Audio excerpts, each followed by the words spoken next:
Hi, this is Father Louis Scurti with Friends of the Word once again, and we are continuing our interview of the crew, you might say the production guru here, Mr.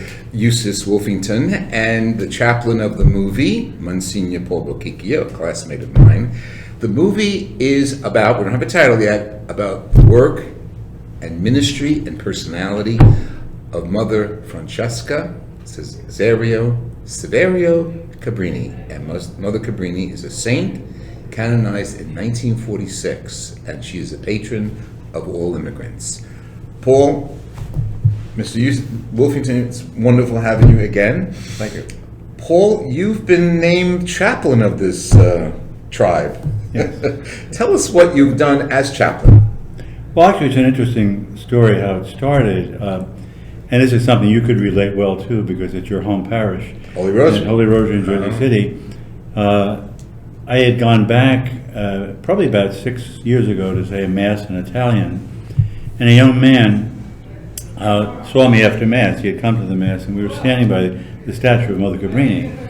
And we both pointed out that Mother Cabrini, the statue was there. And he said, I said, gee, I have great devotion to Mother Cabrini. And he said, well, he said, maybe you might be interested in a project that my professor is involved with. And he mentioned Gilda Bello, who was his Italian professor, and that she was involved in a film on Mother Cabrini. And so I said, well, give her my name, I'd be happy to. And then it happened, and we made the connections, and that's how I got involved with the group, and I began to go to meetings. And not to interrupt you, and I've had a phone call from Gilda ogni giorno, every day since the first day we met. Go ahead, because she's really very supportive, and she's one of your major assistants, I guess, right? Or the other way around, I don't know. I can understand that. Okay, so Paul, how did that develop? Well, developed, that I began to be in on some of the writing of the script, or at least, reviewing the writing of the script and making some suggestions. And also there was a retreat that we had with the production crew and the script writer and those who are involved in promoting the movie in Malvern, Pennsylvania last year. And it was a very wonderful experience. And I could see that this wasn't just another job, that the people involved were serious about their faith, and faith was motivating them. And I suppose that many years ago, when I was in a parish as a seminarian on apostolic work, it was an Italian parish in the inner city, and the pastor came in and he strengthened the Italian Mass, but he also added a Spanish Mass, which caused quite a stir. And I remember him telling me that there was an old Italian woman in the parish who was very supportive of him, and she said, Father, when we came here, nobody wanted us, and we had to found our own church. She says, and now we have a church, and we can share it with others. God bless it, right? And I thought how that was, how easily we forget. Yes. The very root, what Mother Cabrini faced when she came here was the prejudice against the Italians, and how they weren't even welcome in other churches, and Catholic churches. Yes, yeah. And how she associated herself with the founding of a number of Italian parishes that, and in my whole priesthood, I've worked mainly in Italian parishes, and in every parish there's been a statue of Mother Cabrini, and it's always been a point of reference for me in terms of dealing with people.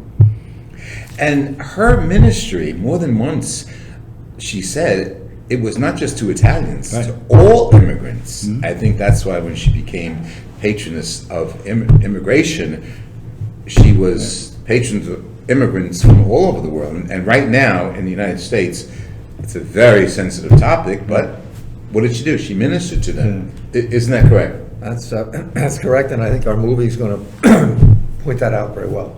Excellent, excellent. Outreach to all nationalities. Paul, you have a personal connection besides this story with Mother Cabrini. Can you share that with us? Well, as a child, my grandparents' parish was Our Lady of Pompeii in Greenwich Village. Yes, and, yes. And in the back of the church, there's a shrine to Mother Cabrini. And I remember asking about it, and she's very revered there because she worked there. And I found out from our own family history that my great-grandmother was instrumental in helping Mother Cabrini start classes in sewing and religious ed for girls. That's something. And that's exactly the sewing classes. She wanted to give young girls tasks and skills. And oh my God. And she came over as an educator. Yeah. So, right. Being you sharing personal stories, my brother's middle name was Francis, named after Francis Cabrini, not St. Francis of Assisi. What happened was, the story goes, because we had a statue of Mother Cabrini in our house with the little altar light. When my mother was pregnant with him, she was having difficulty, and she prayed to Mother Cabrini, and she said, "If you give me a healthy child, I'll name him after you." Michael was my grandfather's name. The middle name was Francesco, like Francesca, actually after Mother Cabrini. So the personal, I mean, she had that way with her, didn't she? She touched you personally, which got you very enthusiastic. Yeah, well, you know, once I was devoted to Mother Cabrini, I had a business. And I was in 18 countries. And everywhere I would go, I would say to people, "Do you know Mother Cabrini?" And I was shocked at the people who had never heard of Mother Cabrini. I'd even have priests. I'd say, "Do you know Mother Cabrini?" Or who was the first American saint? They'd always say Elizabeth Seton. I ran some focus groups with people from universities, and to a T, every person said, "I've been going to Catholic schools for 12 years, and I've never heard of Mother Cabrini." Even now, making the film, that's the most common thing I hear. Yeah. No one, including the director of the film, had ever heard of Mother Cabrini. So she's really been an unknown saint. And the idea of this whole film is to make her known around the world. And that's why we're trying to make a film that will be so powerful that people are just going to want to come to see it. Yes. And when they do see it, they're going to see a woman who spends her whole life serving others and what it means to serve. And that one of her sayings was, "A life lived for yourself is not a life worth living. Have to live your life for others." And I think the inspiration of her life in this film, we say it's like a sermon without words.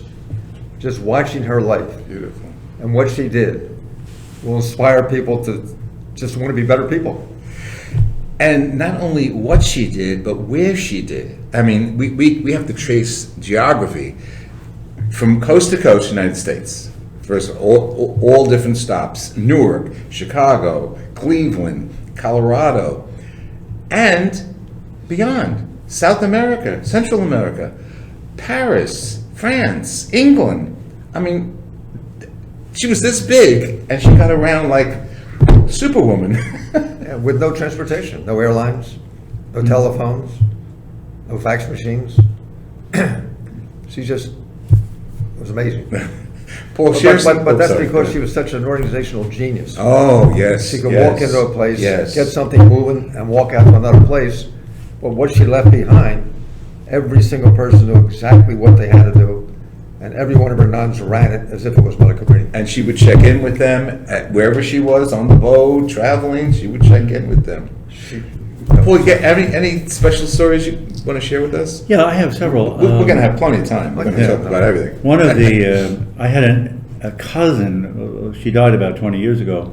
She was 94 at the time, but she grew up in the early years when her parents immigrated from Italy on the Lower East Side of New York, and Mother Cabrini was her teacher. Stop it. And then also I met a woman when I was at St. Lucy's in Newark who told me that when she was a child, she was an orphan. And she said there was a sister who used to visit the orphanage every once in a while and take her with her, and she'd go begging, for the orphanage. Yeah. And She said, I knew I was in the presence of a saint.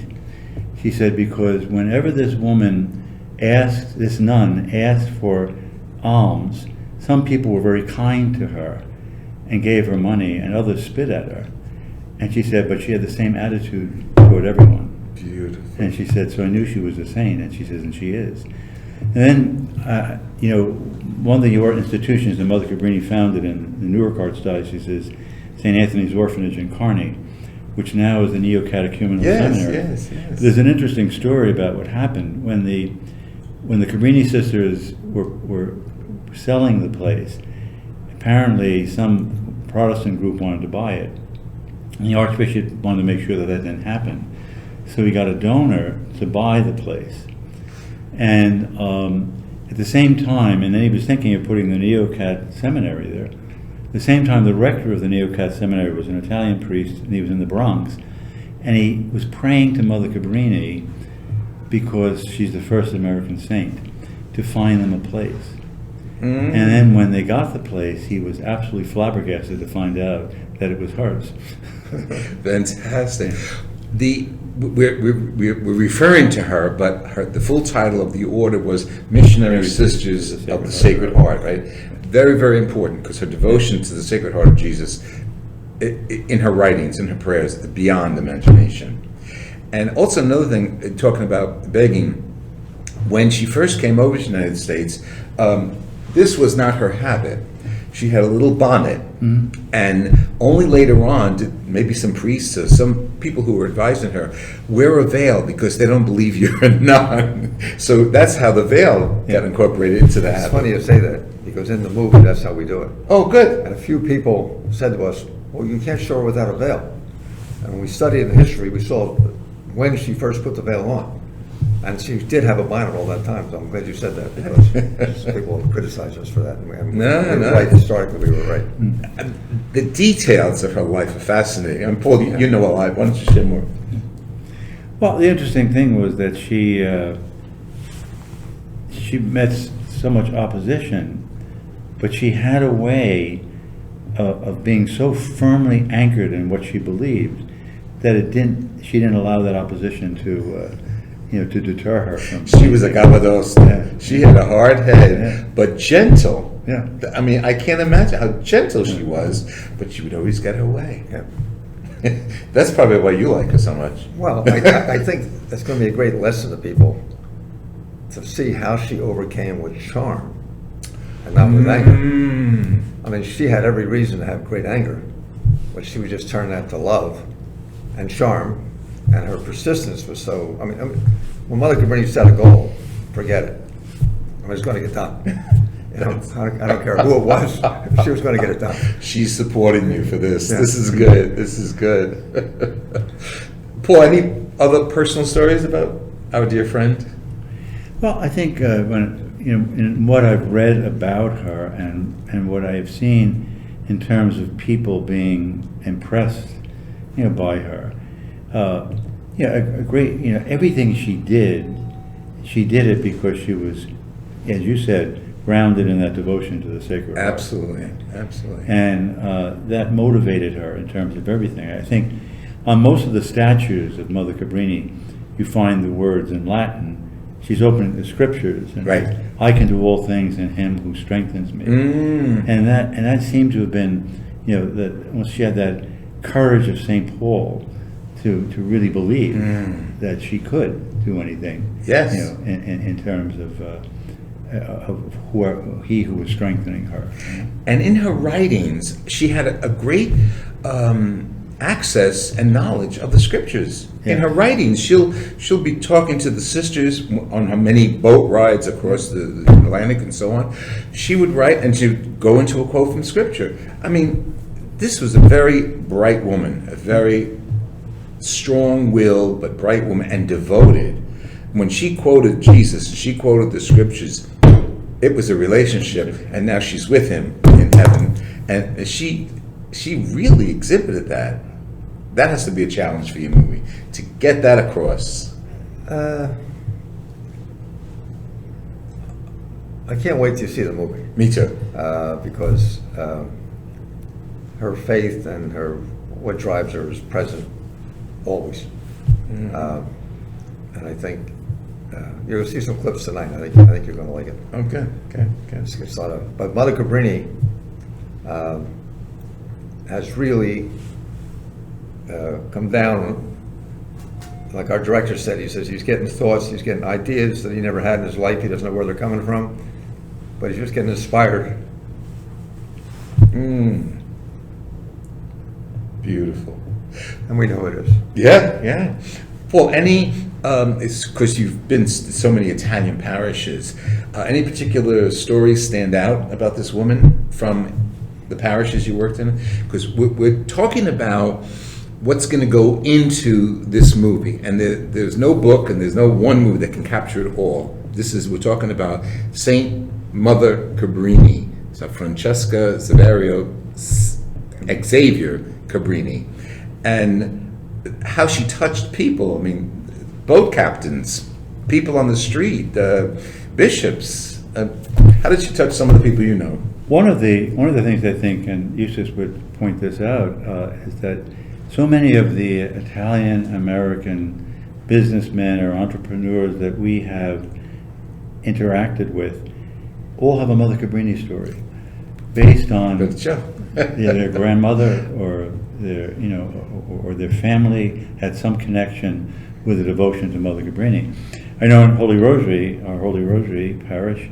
Excuse me, he's a classmate of mine, but he was pastor at Holy Rosary, my home parish, for many years, and renovated it. He's like Mother Cabrini in a sense. He needed to renovate the church. They had no money. You should see the church. Go. It's the oldest Catholic Italian parish in New Jersey. Holy Rosary, 6th Street, Jersey City. Go. But that was a little advertisement. Well, in the annals of the history of Holy Rosary, we know Mother Cabrini was there.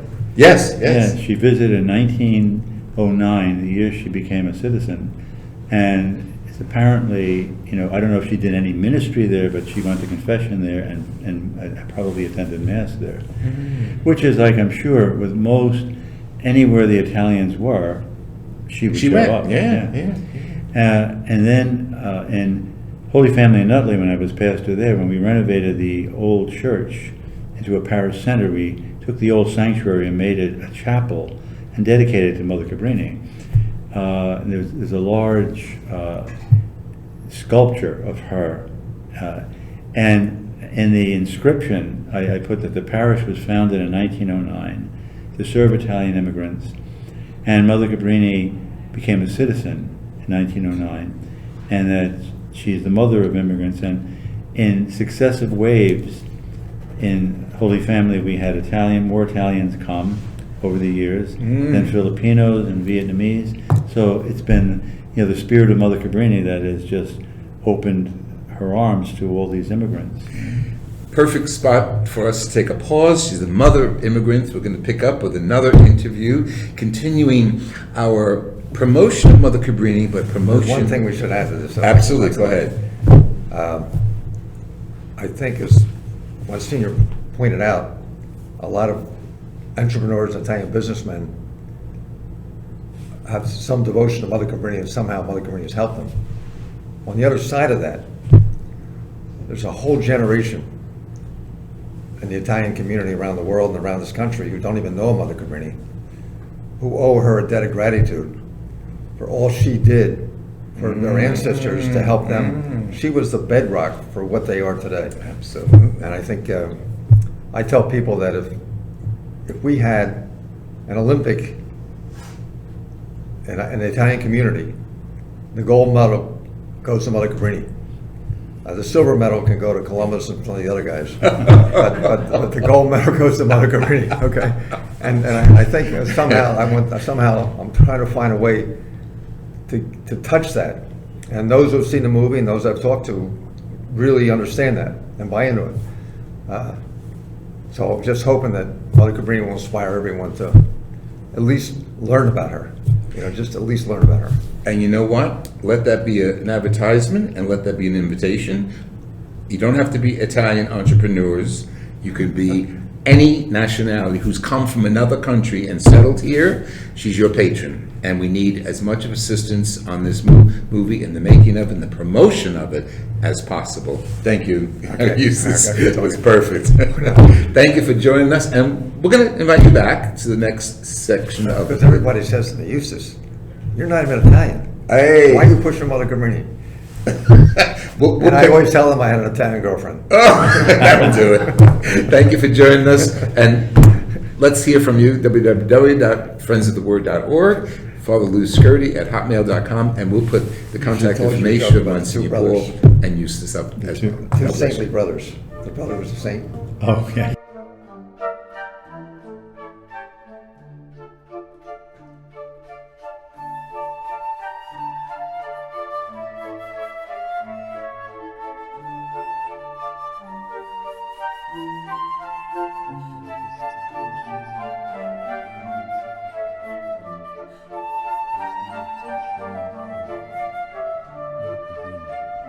XAVIER CABRINI, who worked in New York, and many parts of the United States, including Chicago. He's buried here, right outside the wall here, under the high altar. He was the ex-depict a ministry of teaching, working with the Italian immigrants,